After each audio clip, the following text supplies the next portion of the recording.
Okay, so this video is concerning the second type of gremlin. Doesn't happen very often, but I will say this: a lot of people actually have it and don't know it.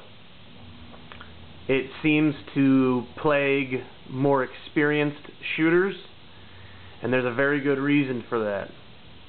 Experienced shooters will pull the trigger when they're doing target practice on like a bench, for example. They'll pull the trigger, hold on to it, slowly release it, pull the trigger again.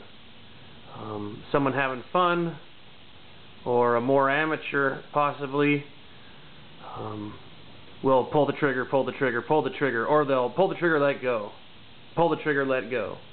And I'm not saying there's anything wrong with that, but I believe if you're trying to get a real tight group, you'll pull the trigger, let off, pull the trigger, let off. And so that exacerbates the situation and brings out the second gremlin.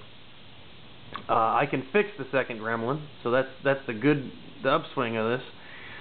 So what I'm going to do here, this is a heavily modified 2008, but I can still demonstrate how to pull yours out of your safe and check to see if it has the second gremlin. If it has the second gremlin, it must be fixed. It is 100% unreliable, and send it to someone like me. Okay, here we go. So obviously first we'll make sure she's unloaded. Check. Alright, safety off. Bang. Okay, next.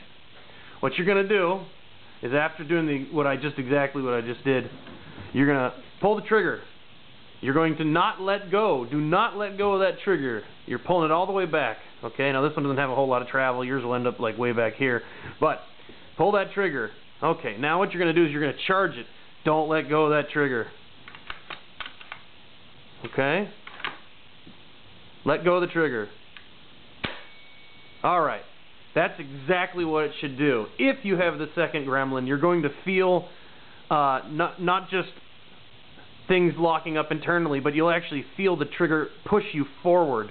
Okay? And it may not even cycle with the trigger all the way back.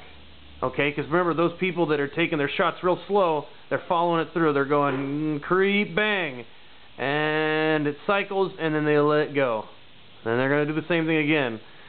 So what's happening is that the trigger and the disconnector, when it's not functioning right, don't have enough play in them to move past one another if you've got this second gremlin. If you don't have the second gremlin, then everything's going to work just fine. And you can shoot as slow as you like and hold that trigger back as long as you like, and nothing's going to happen that you don't want to happen. If you have the second gremlin, and if it even cycles, it won't reset the disconnector. So you'll end up with a dead trigger. That's the second gremlin. Not many people talk about it. Not many people experience it. But I suspect a lot of you actually have it and don't know it. I have yet to see it on a D-Technic or a checkpoint or yeah, it's not a function of the receiver. In this case, it's strictly a function of the trigger.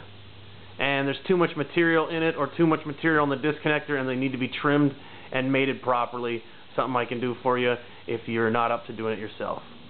Alright, so disseminating more good information about VZ58s. I think it's kind of funny that there are so many bullshit videos out there about VZ58s, and they have tons more views than mine. And sometimes it seems like I'm the only person that's giving relevant information out to VZ58 owners. Most of them are like reviews of bullshit crap. As you can see, no bullshit crap, because that's not what I specialize in. Only thing I tell people to 100% replace is the grips. They're too small and not ergonomic at all. And the rest, that's just whatever you want. Anyhow, thanks for your time, guys and gals. Probably one or two of you out there. Take it easy.